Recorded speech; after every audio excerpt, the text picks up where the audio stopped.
열카! 안녕하십니까. 이판사판 스포츠 토크 이광용의 열카 3! KBS가 자랑하는 야구 해설위원 3인방과 함께하는 야구 이야기 시간입니다. 와우! 야오! 야우! 야오! 야. 아우 진짜 귀를 막든가 해야지 어떻게 좀 열카 3! 이쪽 귀를 이렇게 막든가 해야 될 것 같아. 아우 나 진짜 예. 귀가 따가워 죽겠네. 저희가 드디어 열카 3 시청자 센터를 오픈합니다. 다시 한번 박수. 예. 이미 저희 유튜브 커뮤니티 그 페이지를 통해서 여러분들 질문 받았거든요. 국내에서 야구를 가장 잘 아시는 분들과 함께 여러분들이 야구에 관해서 궁금한 것들 질문을 주시면 저희가 다 해드립니다.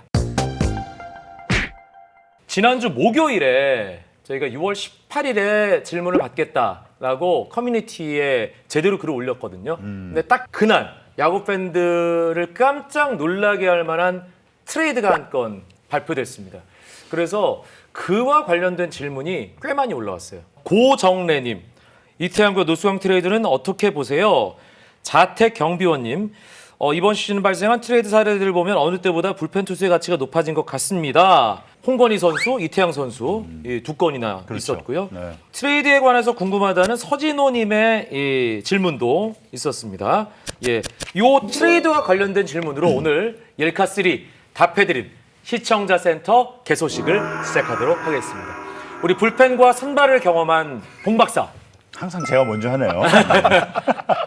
아니 일단 초구가 중요하잖아 우리. 아 그렇죠. 네. 네. 투수가 던져야 야구도 몸쪽에 시작돼요. 딱 스트라이크 하나 받고 시작해야 되지 않겠습니까? 그러다가 홈런 맞아요. 몸쪽 들어가다가. 제가 박사가 말로는 던지면 안 맨날 맞아요. 맞아요. 이 예카에서 말로는 많이 맞아요.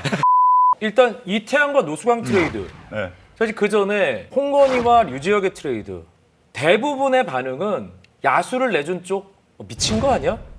좀 거칠게 얘기하면 이런 식의 반응들이 있었거든요. 근데 저는 그 트레이드 되는 순간에는 저는 서로 윈윈이라고 봤어요.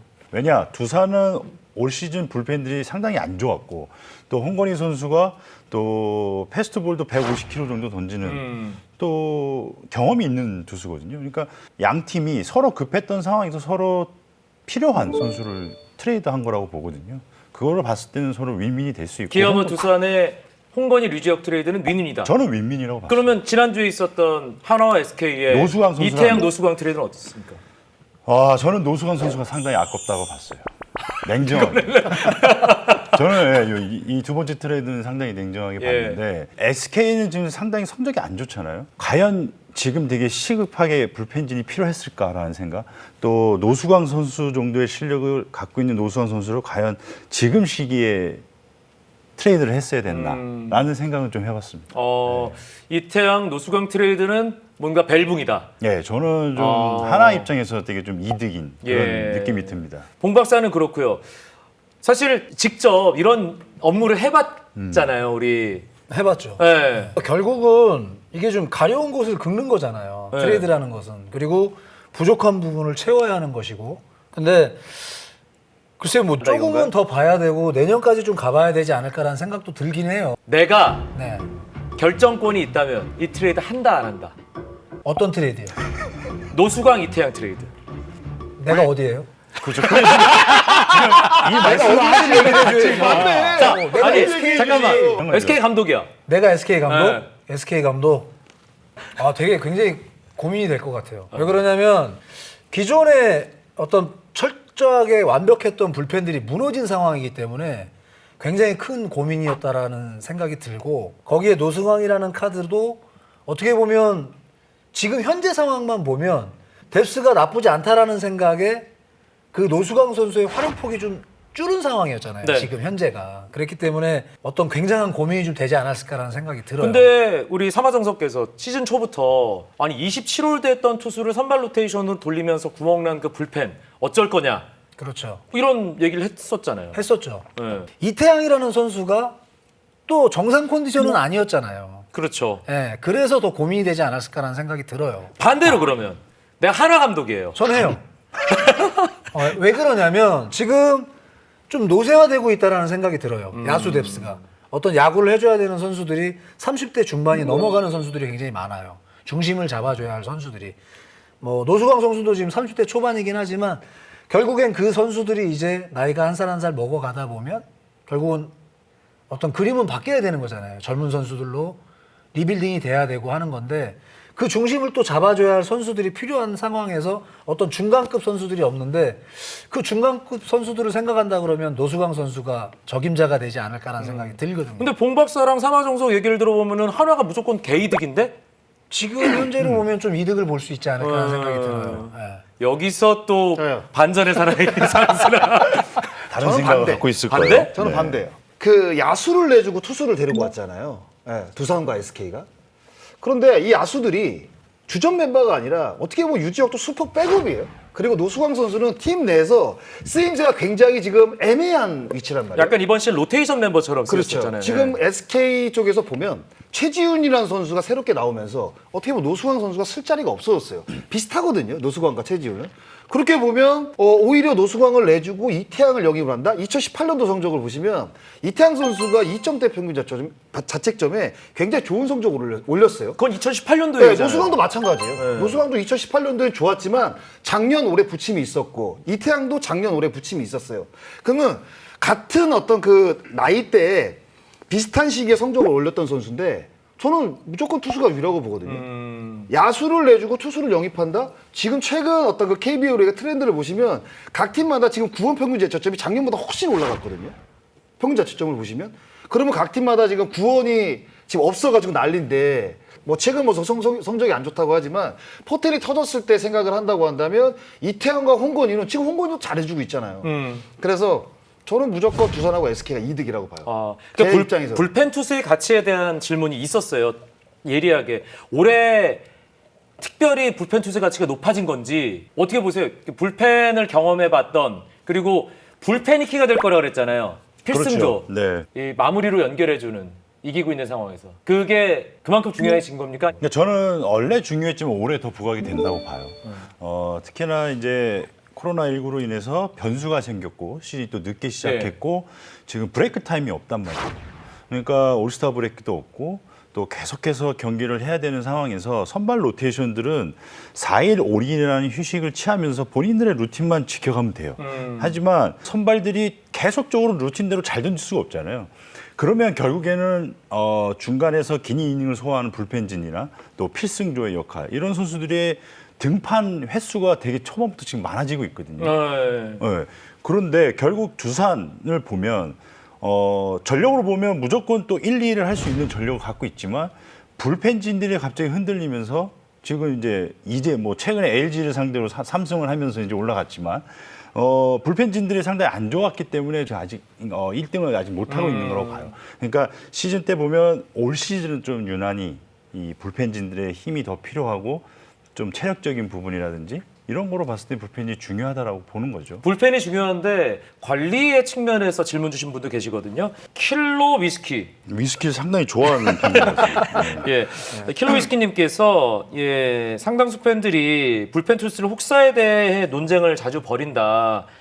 사실 저도 지난주에 이제 광주 가서 우리 NC 기아전 중계하면서 박준표, 전상현, 문경찬이 지금 KBO 리그에서 가장 확실한 승리 필승 공식이잖아요. 근데 너무 자주 나오는 거 아닌가라는 생각이 듭니다. 직접 관리를 해봤던. 아니 이게 일주일에 4번씩 나오고 그러면 너무하는 거 아닌가. 그러니까 기준점은 분명히 있어야 될 것 같아요. 네. 그러니까 결국은 이게 어떤 퍼포먼스를 좀 보여주기 위해서 그 휴식이 필요한 거잖아요. 그러니까 3연투라는 게 꼭 잘못됐다. 이게 혹사다. 이걸 단정 지을 수는 없어요. 왜 그러냐면 정말 흐름이 좋은 선수들은 3연투든 4연투든 막아낼 수 있어요. 결국엔. 근데 중요한 거는 하루 던지고 이틀 던지고 3일째가 되면 이 선수의 퍼포먼스가 분명히 떨어져요. 실제로 그런가요? 실제로 그래요. 경험적으로? 네, 실제로. 아. 실제로 그러니까 뭐 예를 들어서 140을 던지는 투구하고 있는 투수가 첫날 던지고 이튿날 던지고 3일째 연속 나온다. 그러면 이 선수의 140에 나오는 스피드는 나올 수가 없어요. 떨어지더라고요. 결국은 피로도인 거잖아요. 피로도고 그게 뭐 단기간 한 번 정도는 괜찮을 수 있다고 생각이 드는데 이게 장기적으로 가면 분명히 부상의 위험이 좀 높아질 수 있고 그리고 좀 전에 말씀하신 것처럼 일주일에 4번의 투구를 한다. 뭐 연투를 하고 하루 휴식을 하고 연투를 한다. 굉장히 뭐 하루 휴식을 가졌기 때문에 괜찮을 수도 있다 생각하고 3연투가 아니기 때문에 혹사가 아니라고 얘기할 수도 있지만 제가 볼 땐 가장 위험한 게 일주일에 4번 등판이 더 피로도가 높을 거라는 생각이 들거든요. 예. 근데 이걸 관리해주기 위해서는 결국은 뎁스가 중요한 거고 그렇잖아요. 그렇죠. 예. 아니 감독하시면서 원칙 같은 거 있었어요? 그 3년 하시면서. 기본적으로 저는 그런 생각은 했던 것 같아요. 뭐 3연투에 대해서는 절대 안 하는 쪽으로 생각을 했었고 주 단위로 4번 피칭을 하는 시합을 하는 날이 분명히 나오거든요. 그러면 그 다음 주는 뭐 3회 이후 밑으로 줄여주든가 뭐 이런 것들은 좀 계산을 했던 것 같아요. 근데 이게 뭐 단순히 감독만의 생각이 아니라 어떤 옆에 있는 투수 코치 그리고 트레이너 파트 건강을 책임지는 파트가 분명히 있단 말이에요. 각 팀마다. 그런 부서의 어떤 그런 파트의 얘기들을 들어주는 거였죠. 그리고 선수에 대한 그런 관리 같은 것들도 어쩌면 당일 컨디션에 대한 관리가 또 좀 부각이 되거든요. 그렇기 때문에 너무 변수가 많고 너무 다양한 일들이 많기 때문에 굉장히 뭐 힘든 부분 같아요. 답도 없고. 킬로위스키님이 이런 질문도 해줬거든요. 필승조 몇 명, 추격조 몇 명이 적당하다고 보는지. 그러니까 필승조로 많으면 좋은 거 아니에요? 많으면 좋지. 네, 많으면- 제가 경험했던 걸 말씀을 한번 드려볼게요. 일단 우선적으로 필승조, 특급 필승조를 두려면 어떤 선수 파악이 정확히 돼야 될 것 같아요. 어떤 타이틀이 걸려있는 상황에서 나가는 선수들을 보면 그 상황이 아니면 집중력이 떨어지는 게 제 눈엔 보였어요. 예를 들어서 홀드, 세이브. 그렇죠. 예. 그런 타이틀이 걸려있는 상황에 나가는 선수들은 그렇지 않은 상황, 지고 있는 상황, 점수차가 많은 상황에 올렸을 때 집중력이 좀 떨어지네? 이거 지금 뭐지? 약간 이런 네. 느낌이군요. 왜 나를 지금 올리는 거야? 이런 느낌까지도 받은 경우도 잠깐만요. 있었어요. 동 박사 동의한다 안 한다? 전 동의하죠. 그리고 타이틀. 또 그렇죠. 거꾸로 말씀을 드리면 타이틀이 걸려 있지 않는 상황에 열심히 해야 되는 선수들이 있잖아요. 뭐 점수차가 많던 적던 나는 오늘 이 투구로 잘해서 1군에 남아 있어야 돼. 이런 선수들이 분명히 있단 그게 이제 말이에요. 추격조 혹은 패전조. 예, 예. 근데 그쪽의 이런 선수들을 투수들이죠. 실제로 시즌을 치르면서 그런 홀드 상황이나 이런 타이트한 상황에 한번 내봤거든요. 굉장히 위축을 많이 해요. 약간 피하는 모습을 봤어요. 막 되게 동기부여가 될 것 같기도 한데 아닌 될 것 같잖아요. 네. 그리고 이 상황을 평균적으로 굉장히 좋은 퍼포먼스를 보여주고 있는 상황이었는데도 불구하고 그 타이트한 상황을 냈더니 굉장히 어렵게 경기를 진행을 하더라고요. 그런 모습을 봤을 때 그 구분을 좀 잘해야 된다는 생각은 들어요. 그러니까 베테랑들은 제가 봤을 때 충분한 휴식을 주고 어떤 뭐 컨디셔닝에 의해서 뭐 하루하루 등판하는 게 아니라 그 상황만 주어진다고 하면 저는 집중력을 발휘한다고 보는 거고 어떤 좀 꼭 1군에 남아서 어떤 자기 자리를 유지하려고 하는 선수들은 그 경험을 통해서 가다 보면 그 시간이 좀 필요하다라는 생각을 하게 돼요. 예. 그런 분명히 경험이 있어야 되지 않을까 생각이 들어요. 예. 트레이드에 대해서 또 어떤 질문이 있냐면요. 서진호 님이 이런 질문 주셨어요. 트레이드가 결정됐는데 저 죽어도 못 하겠습니다. 선수가 거부할 수 있냐? 거부할 수 있나요? 없습니다. 그렇죠. 은퇴할 수 있죠. 예전에 지금 키움 감독이 손혁 감독님이 옛날 LG에서 혜태 오기 싫어가지고 1년 동안 쉰 적이 있잖아요. 그거 말고는 없습니다. 선수가 거부할 수 있는 권리는 없어요. 제가 알기로. 트레이드 거부권은 예. 없다. 가장 따끈따끈한 뉴스와 관련된 질문입니다. 키움이 KBO 리그 역사상 가장 그 메이저리그 출신 스타 플레이어 에디슨 러셀을 영입했잖아요. KBO 리그에서 에디슨 러셀 잘할까요? 이런 질문을 했습니다. 예. 잘할까요? 우리 메이저리그 출신 봉 박사. 잘 해야죠. 네. 네. 일단 잘 해야 되고 저는 그냥 단순하게 성격이 제일 문제일 것 같아요. 예, 그러니까 성격이 좀 활발하고 선수들하고 얼마만큼 서로 리스펙트를 하느냐에 따라서 잘하고 못하고 할 것 같아요. 그러니까 근데, KBO 리그에 대한 그리고 동료들에 대한 존중이 저는 키포인트가 좀 될 것이다. 그렇습니다. 예. 잘할까요? 그걸 제가 어떻게 알아요? 아니 내가 점쟁이야? 그런데 기본적으로 2016년도 월드시리즈 우승을 경험을 했고 근데 전체적으로 타율을 봤을 때 2할 4푼 조금 넘나 그래요. 네. 네. 그래서 기본적인 어떤 그 커리어를 봤을 때는 저는 기본 이상을 해줄 것 같아요. 그런데다가 키움이 또 내야수가 좋잖아요.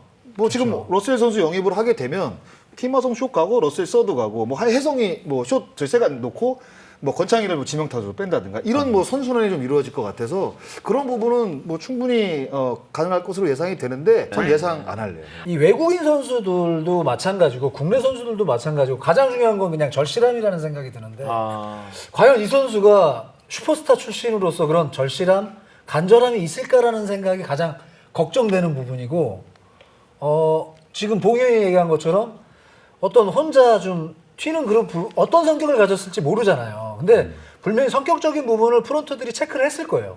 체크를 해서 아마 영입을 했을 텐데 그 부분이 가장 중요하다고 저도 생각이 들어요. 감독 출신 장정서윤이 가장 중요하게 생각하는 분위기. 네. 그걸 해친다면 잘못됐고 보내야 된다. 거죠. 네. 예. 아무리 스타 플레이어라고 하더라도. 예, 알겠습니다. 심판 판정과 관련된 질문도 상당히 많이 있어요. 막말 안 하는 막말로. 우리나라 심판들은 왜 이렇게 오심을 많이 하나요? 아니 근데 이 심판 판정은 KBO 리그만 사실 자주 나오는 게 아니라 일본도 마찬가지고 미국도 마찬가지입니다. 그 야구가 있는 나라에서는 모두 존재하는 겁니다. 올해 같은 경우는 뭐 많죠. 뭐 이용규 그 뭐 스트라이크 볼 문제도 네. 있고 뭐 정근우 리타치 사건도 있고 네. KBO 요새 들어가면 비디오 판독을 볼 수 있는 메인 화면이 있어요. 그래서 제가 적어갖고 왔는데 비디오 판독이 226건에 원심이 유지된 게 156건, 번복이 70건이더라고요. 진짜 많네요, 번복이. 번복률이 거의 한 30.97%니까 한 31%니까 야. 조금 높죠. 제가 봤을 때 높아요. 이 정도면은 번복률이 그래도 한 20%대 아래쪽이어야 되는 거 아닌가? 저도 그렇게 생각을 하는데 좀 문제점은 그러니까 이런 것 같아요. 심판들이 점수 차이가 좀 벌어지면 특히 경기 후반에 그 또 두산과 삼성의 그 박혜민 선수인가 그 슬라이딩하는 장면 그거 혹시 기억나세요? 정말 한참 지나갔는데 한참 지나가고 공이 들어왔는데 그냥 아웃 해버리더라고요. 그러니까 비디오 판독 들어가고. 그러니까 이런 모습들이 조금 많은 것 같아요. 경기 뭐 7회 이후에 보시면 점수 차이가 뭐 한 7, 8점, 10점 벌어지면 그냥 너무 눈에 뻔히 보이는데 그걸 자꾸 틀리더라고요. 그러니까 그런 모습이 그런 거 문제인 것 같아요. 우리 이제 팬들은 퇴근 본능 이런 얘기 하거든요. 그러면 안 되죠, 사실. 안타 하나 치려고 당연히 안 되죠. 저희 중계를 하다 보면 그 스트라이크 볼 판정에 대해서 항상 이야기가 굉장히 많잖아요. 근데 제가 해설한 지가 이제 5년이 됐는데 항상 제가 중계 때 이제 말씀을 드리는 게 있어요. 그러니까 이게 홈플레이트를 타고 이렇게 뭐 특히 요즘 같은 경우에는 투수들이 던지는 구종들이 투심이라든가 이렇게 휘는 공들이 많아요, 떨어지고. 그래서 이 홈플레이트를 타고 들어와서 사실 약간 이렇게 벗어나는 공들을 이제 스트라이크 판정을 하는 경우가 있거든요. 근데 그런 거는 저는 개인적으로는 조금 이해가 되는 편이지만 제가 약간 이렇게 중계할 때 이렇게 머뭇머뭇거리는 거는 아니 스트라이크를 자꾸 볼을 만드는 이게 좀 저는 답답한 것 같아요. 그러니까 스트라이크인데 안 올라가. 그럼 중계할 때 너무 답답하거든요. 그런 거는 좀 지적을 저는 하는 편인데 그러니까 이런 거의 문제가 저는 좀 더 심하다고 생각이 들어요. 그러니까 장성호 의원이 얘기한 것처럼 분명히 누가 봐도 스트라이크 존에 들어왔는데 이게 손이 안 올라가요. 근데 사실 요즘 팬들이 야구 보는 눈높이가 워낙 높아져서 그렇죠. 팬들이 제일 잘 아시거든요. 네, 다 알고 있거든요, 팬들도. 그러니까 너무 아쉬운 거죠. 그러니까 그 스트라이크를 볼로 판정을 받으면서 실점을 하게 되고 그게 평균 자책점으로 이어지고 팀의 패배로 이어진다라고 봤을 때는 정말 그 팀의 팬들은 난리가 나죠. 예. 그리고 팬 여러분들도 이런 부분 궁금해하실 텐데 포수의 프레이밍에 의해서 뭐 예를 들어 볼이 스트라이크 되고 그런 경우 있잖아요. 근데 있죠. 심판이 판정을 하는 기준은 홈플레이트를 통과할 때 어떤 구역으로 통과했느냐를 가지고 판단을 해야 되는 거 아니에요. 그렇죠. 근데 왜 프레이밍으로 볼이 스트라이크 되고 그리고 스트라이크 존에 통과했는데 포수가 캐치가 안 되면 볼로 판정하는 경우가 왕왕 있더라고요. 그렇죠. 반대구 같은 경우도 그거 있고. 왜 그런 거예요? 그거는 왜 그런 거라고 보세요? 그냥 그 시각 심판들이 보는 시각에 뒤쪽에서 좀 문제- 보는 예. 시각. 예. 뒤쪽에서 보게 되니까 사실 이 프레이밍이라는 것은 앞쪽에서 봤을 때만 이게 보이잖아요. 네. 사실 뒤에서 그렇죠. 뭐 매번 스트라이크 할 때 이렇게 볼 수는 없잖아요. 그 이게 올리는 걸 올렸나 이렇게 볼 수는 없잖아요. 심판들이. 가끔 스트라이크 네. 한가운데 들어왔는데 이걸 프레임을 하면서 이제 뒤쪽에서는 포수의 움직임을 볼 수 있잖아요. 네. 그러니까 이걸 순간적으로 심판 생각에는 약간 이게 볼이었는데 프레임을 했구나라는 생각을 할 수도 있어요. 그게 대표적인 김태훈 포수거든요. 김태훈 포수가 LG 있을 때도 그렇고 상당히 프레임이 좋아요. 그러니까 눈속임이죠. 어쨌든 그것도 실력으로 인정을 해야 되는데 그건 실력이죠. 어떤 주심들은 김태훈 선수의 그 프레임으로 인해서 저희가 던졌을 때 스트라이크인데 요주의 인물이래. 요주의 인물. 어디서 빗장을 빼 이거지. 그런 케이스가 있어요.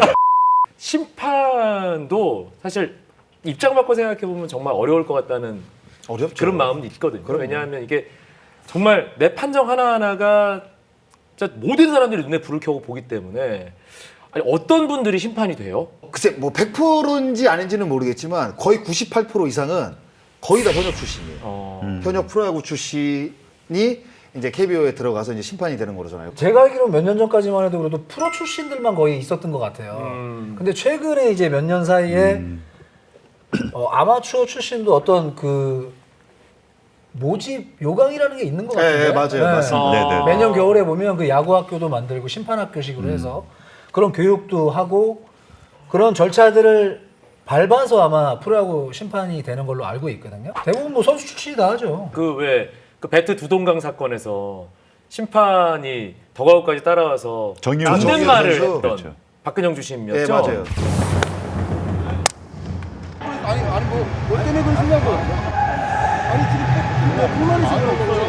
네. 그건 굉장히 긍정적으로 다 바라보고 있다. 아니 근데 네. 원래 존댓말을 하나요? 아니 그러니까 커뮤니케이션 방식이 야구 선배고 훨씬 이제 좀 경력도 많고 그런 분들이라 뭔지 그냥 말을 편하게 하실 것 같은데 존댓말에서 다들 좀 놀란 분들도 계시더라고요. 네, 되게 그때는 정말 리스펙트 한 것 같아요. 박근영 심판이. 저는 그거 좀 기억나요. 제가 또 이제 공을 또 약간 잘 봤잖아요. 현역 시절에 깨알 자랑. 저 이거 하면 안 되는데. 자랑이 아니라 그냥 내가 하면 뭐라고 그러면서 집으로 그러니까 끈다. 그러니까 자랑이 아니라 제가 설명을 해드려야 되니까. 그러니까 이게 딱 나가다가 딱 참았는데 제 눈에 볼이었어요. 근데 스트라이크라고 하시더라고요. 그러면서 이 스트라이크 콜 이 제스처 있잖아요. 이거 하면서 제가 어필을 딱 하려고 했는데 들어왔어 이러는 거야. 먼저 제가 어필하기 전에 들어왔어 이러고 저는 빠졌다고 생각을 했는데 제가 어필을 하기도 전에 원래 唰 이렇게 하잖아요. 근데 들어왔어 이렇게 하시는 분들이 재밌었던 그 거예요. 폼을 흉내낸 거야? 네, 들어왔어. 이거는 누군지 알겠네. 제가 궁금한 게 있었어요, 타자들한테. 스윙에 나오면서 삼진을 이제 당하잖아요. 그러면 이제 가끔 포수한테 물어보든지 심판한테 이제 물어보잖아요. 스윙 삼진 당하고 뭐 이렇게 들어왔어든지 뭐 물어보는데 그게 이제 코스를 정말 알고 싶어서 그런지 아니면 삼진을 당해서 좀 창피해서 이렇게 더가웃으로 걸어가면서 이렇게 한번 반반이죠, 반반. 반반. 네, 약간 무한한 그렇지. 것도 있고, 그러니까 더가웃에서 삼진등 먹고 들어가면 이렇게 쳐다보는 그런 시선들도 있잖아요. 근데 그런 시선을 어디다 둘 데가 없거든, 사실. 오늘 대부분 막 물어보더라고요. 스윙이 나오고. 관중석 볼 수도 없고. 근데 진짜 궁금해서 물어보는 경우가 있어요. 네. 어떤 구질인지 모를 때가 있거든요. 이게 네. 뭐 제가 뭐 이렇게 들어오는 궤도로 봤을 때는 뭐 슬라이더 같은데 뭐 이 선수는 커브일 수도 있고 하니까 이제 그런 구질을 이제 물어보는 거는 그 다음 타석을 이제 대비하기 위해서 물어보는 경우도 있고. 야, 알겠습니다. 이게 야구와 관련된 질문을 저희가 이제 답해드린 커뮤니티를 통해 받았잖아요. 근데 이게 딱히 이게 야구 그 그라운드 안과 관련된 질문이 아니라 좀 그라운드 밖의 상황들 궁금한 게 꽤 있으신가 봐요. BOKKUM 밥. 볶음밥이네, 볶음밥. 나는 지금 볶음. 원정 경기에서 감독이 퇴장당하면 감독님은 어디로 갑니까? 근데 어디로? 뒤에 감독실로 가죠. 퇴장당하신 적 있어요? 없어요. 저는 없는데 신사네, 신사. 네. 젠틀하네. 뭐 신사까지는 아니고 그런 일이 상황이 없었던 거죠. 정치적이세요. 그러니까 각 구장에 가면 그 더가웃 뒤에 원정 감독실 그리고 원정 더가웃이 있어요. 그러면 감독실 안에 그리고 더가웃 안에는 그 라카룸 선수들 라카룸 안에는 또 TV가 다 비치돼 있거든요. 네.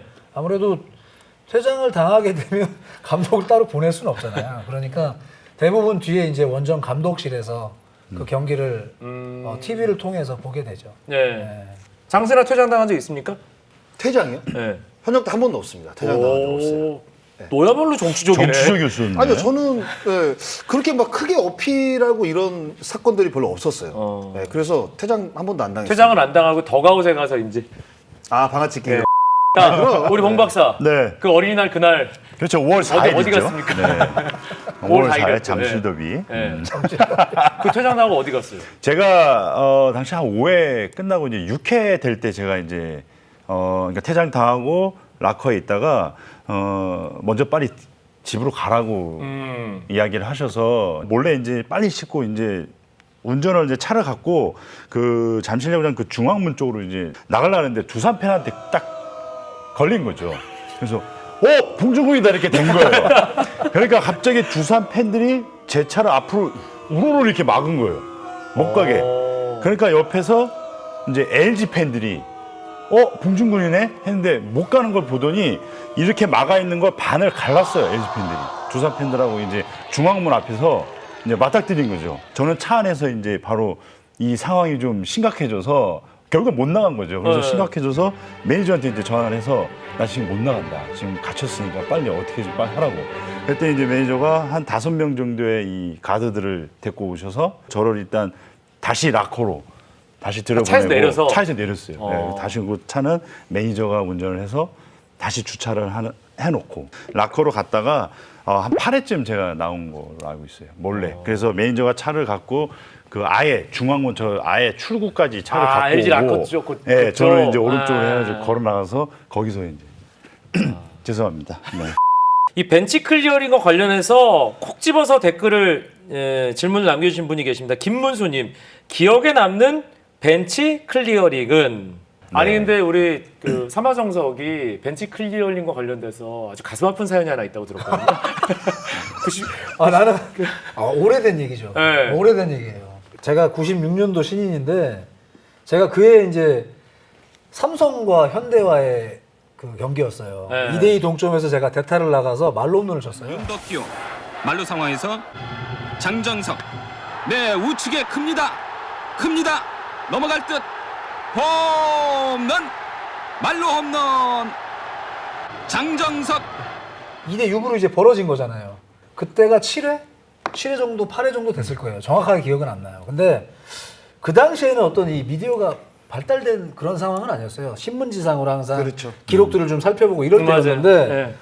야, 내일 또 1년이네? 혼자 이런 생각을 가졌죠. 그렇죠. 동점 상황에서 역전- 대타로 나와서 말로 역전홈런을 홈런이니까. 쳤으니까. 예. 근데 그날 이제 먼저 삼성에서 우리 팀 선수들을 이제 한 대 맞히기 시작한 거죠. 데드볼이 하나 들어온 거예요. 예. 근데 그 장면을 보고 그 당시에 이 지금 KT 코치죠, 정명훈 코치가 그 당시에 이제 세이브 투수를 할 때였는데 자진 등판을 하게 됩니다. 세이브 상황이 또 아닌데 팀을 위해서. 그래서 그 당시에 굉장히 중심 역할을 하고 있었던 삼성의 양준혁 선수와 이승엽 선수를 연달아 맞춰요. 그러면서 벤치 클리어닝이 정말 그냥 막 이렇게 치고받는 상황까지 치닫게 될 그 정도로. 도원구장에서 있었던 인천. 네. 그래서 정말 막 2단 옆차기도 나오고 막 그런 장면이 있거든요. 근데 이제 그 다음날 뭐 당연히 그렇게 벤치 클리어닝이 있었던 그 상황만 기사가 대문짝만하게 제 이름 3글자는 이제 작게 대타 말로 이렇게 나오는 그런 기억이 있어요. 네, 저는 한번 이런 적도 있어요. 잠실에서 제가 타석에 들어갔는데 그 당시에 LG 트윈스 최창호 선배님이 계실 때거든요. 근데 네. 최창호 코치님이 저를 맞췄어요. 근데 옆에 이렇게 오금 쪽에 맞았어요. 그래서 저는 이렇게 쓰러졌죠. 근데 이제 그 상황이 약간 그 전에 이 약간 느낌들이 있었거든요. 벤치클 일어나겠다. 딱 맞았는데 저는 못 일어나겠더라고요. 너무 이렇게 중요한 데 맞아가지고 딱 일어났는데 딱 주저앉았거든요. 그 당시에 이제 타격 코치가 누구였냐면 이건혁 코치님이었어요. 지금 동국대 감독하시는데 이건혁 코치님이 맞자마자 제일 먼저 뛰어갔어요. 최창호 코치님한테. 그래서 앞에 가서 이제 싸웠던 그게 좀 기억이 나요. 그 벤치 클리어링이 저는 제일 기억이 나요. 이건혁 코치님이 끝까지 누워 있었죠. 네, 전 누워 있었어요. 전 아니 아픈 일어날 부위에 수가 맞아요. 없었어요. 아픈 부위에 맞아요. 일어나더라도 제가 마운드까지 걸어갈 수가 없었어요. 서현덕님이 한 시즌 야구 선수들이 개인 장비를 상당히 많이 하는데 배트나 스파이크, 투수는 글러브나 스파이크 돈을 많이 쓸 텐데 풀타임 뛰면 개인 장비 비용 얼마나 들어가는가? 자, 투수 출신 봉 박사 얼마나 들어갑니까? 이게 다 달라요. 일단은 구단에서 이제 야구용품은 지원해줘야 되는 거 의무입니다. 계약서에도 써 있거든요. 네. 하지만 이제 프로다 보니까 또 그 팀에 또 잘하는 선수들도 많이 있고 이렇게 하잖아요. 웬만하면 다 스폰십 계약을 맺습니다. 이제 그러니까 업체들도 용품 사하고, 예. 그 스타 선수들을 통해서 그렇죠. 마케팅을 해야 그러니까 뭐 되니까. 홍보를 해야 되고 예. 하니까. 그래서 정말 좀 그러니까 편안하게 얘기하면 야구 잘하는 사람들은 거의 쓸 돈이 없죠. 야구 용품에 있어서는 다 받아서 쓰니까. 퓨처스 리그에 있는 선수들이나 또 젊은 선수들 이런 선수들은 또 스폰을 받는 선배들이 또 이렇게 또 지원도 해주고. 그러니까 투수로서 그냥 짧게 얘기하면 글러브가 보통적으로 그래도 한 뭐 좋은 글러브들은 한 120만 원 정도 하거든요. 120에서 150만 원짜리도 많습니다. 그러니까 프로에서 선수들이 쓰는 글러브는 그냥 맞춤형으로 제작이 되기 그렇죠. 때문에. 네, 저희가 대충 1년에 한 2개 정도 글러브를 사용합니다. 네, 그래서 투수는 뭐 간단하잖아요. 스파이크랑 뭐 야구화랑 그러니까 글러브 요 딱 2개인데 대략 한 그래도 한 400만 원 정도라고 저는 생각합니다. 1년에. 예. 예, 글러브랑 이제 운동화. 타자는 거기서 상당히 값이 나가는 배트가 들어가잖아요. 배트가 요즘 이제 미국에서 들어오는 배트들이 한 10만 원에서 한 12만 원 정도 뭐 정도 하니까 아, 그거는 프로 DC를 받았을 때. 그렇죠. 원래대로라면 뭐 한 20만 원 정도 하는데 그럼요. 비싸요. 근데 요즘은 방망이가 잘 안 부러져가지고 한 20자루 정도면 1년 쓸 수 있거든요. 그래서 그 정도 금액 그리고 나머지 뭐 장갑이나 뭐 글러브 스파이크들은 뭐 개인 스폰 다 받으니까 팀 내에서 또 스폰이 팀 내에서 그 1년 단위로 그 업체하고 이제 계약을 맺습니다. 그래서 다 받거든요. 그래서 따로 들어가는 돈은 없는 것 같아요. 저는 저 같은 경우는 배트 사는 돈 그리고 배트 같은 경우에도 이제 스폰을 이제 받는 경우가 있어가지고 사실 도구로 돈을 지불한다는 거의 없는 것 같아요. 1군의 약간 주축 선수들은 네, 없다고. 야구 잘한 우리 장순아 본 박사. 아마추어 야구는 어떻습니까? 재영이 아버지. 네? 우리 재영이 아버지. 재영이 아마추어는 틀리죠. 왜 그러냐면 글러브 안 사주죠. 그리고 유니폼도 학부형들의 돈에 의해서 만들어지죠. 그리고 양말, 장갑 모든 걸 다 이제 학부형들이 해야 돼요. 네. 근데 실제로 제가 이제 좀 아낄 수 있었던 건 뭐냐면 저도 어쨌든 야구 관련 일을 지금 뭐 30년 이상 하고 있기 때문에 그런 지인들이 많아요. 그러다 보니까 많이 도와주셨어요. 옆에서. 실제로 아마추어 이렇게 저도 한 번씩 가서 이렇게 목격을 해보면 이렇게 시합하는 도중에 방망이가 부러지잖아요. 그럼 옆에서 이렇게 한숨 쉬는 학부형들 있죠. 하는 이 목소리들이 들려요. 네. 왜 그러냐면 이 장비값이 정말 무시를 못해요. 네. 학교에서 어느 정도 지원은 해주겠지만 개인 장비를 전체적으로 다 해주지 못하기 때문에 이런 배트 가격이나 이런 부분들 아까 뭐 장성호 의원이 얘기했듯이 15만 원, 20만 원 가까운 뭐 방망이 가격이 나오기 때문에 한 경기에 2자루 부러지고 하면 한숨 나오죠. 아니 저는 이 댓글이 눈에 띄더라고요. 컬쇼 22님이 남겨주신 댓글인데 기아에 대해서 시즌 전에 다들 기아 팬들조차도 기대를 안 했는데 지금 기아가 괜찮단 말이에요. 예상 밖의 선전의 배경엔 뭐가 있느냐? 우리 해설위원님들 어떻게 느끼시는지. 다 비슷할 것 같은데. 예. 마운드 끝. 예. 네. 끝. 네. 뭐가 거기서. 있어요, 지금? 아니 저도 마운드. 근데 마운드인데 일단 외국인 선수 역할이 저는 어쨌든 다들 30%라고 얘기를 하는데 네. 제가 볼 때는 뭐 40% 이상 같아요. 그리고는 분위기? 외국인 감독이 와서 어떤 팀 전체적인 분위기를 끌고 가는 이 분위기를 무시 못할 것 같아요. 외국인 감독을 경험한 적은 없죠, 세 분 다. 저는 이제 메이저리그 때. 거긴 외국이잖아, 이 사람아. 당신이 외국인이었잖아. 그런 드립을. 그 유명한 바비 칵스 감독님. 바비 칵스. 저희 신시내티 스승님. 시절은 기억 안 나지? 기억이 안 납니다. 거기서 그 사람이 토종이잖아. 누구였지 진짜? 그 사람이 토종 아니야? 신시티 감독 누구였지? 열카스리가 이제 여러분들과 다시 만난 지 1년 반이 훌쩍 넘었습니다. 예, 1년 한 8개월 정도 됐는데 최근 들어서 유독 채널 분리 안 하냐, 독립 안 하냐 이런 의견들이 많은데 네. 우리 또 영상 많이 보시잖아요. 네. 예, 많은 또 스포츠 관련된 영상도 보는 우리 장순아 채널 분리 어떻게 생각합니까? 사실 개인적으로는 그 일주일에 이제 벌어졌던 야구 이야기를 일주일에 한 번 정도씩 하는 게 저는 좀 좋다고 보거든요. 그렇게 되면 사실 저희 일주일에 한 번씩 쉬는데 매일 나와야 되잖아. 일주일에 한 번씩. 근데 그렇게 생각하면 또 반대 의견도 좀 있는 것 같아요. 그래서 요번에 좀 귀여우셨어요? 그게 아니라 그걸 분류해갖고 장성우 의원이 혼자 매일 해도 괜찮을 것 같다는 생각이 들어요. 아니 근데 그 단독. 그렇지 않아? 우리는 그냥 어쩌다 한 번씩 나오고 단독으로. 아니 그 단독으로 이렇게 해도 괜찮을 것 같은데. 근데 그건 사실 저희가 결정할 문제가 아니잖아요. 제작진이 이제 결정을 해야 되는데. 아니 되면 잘 될 것 같아요. 독립하면? 지금보다 훨씬 잘 될 것 같은데. 예, 그래서 방송을 조금 더 많이 만들었으면 하는 느낌도 분명히 있고, 지금 저희가 월요일 날 녹화해서 금요일 날 나가잖아요.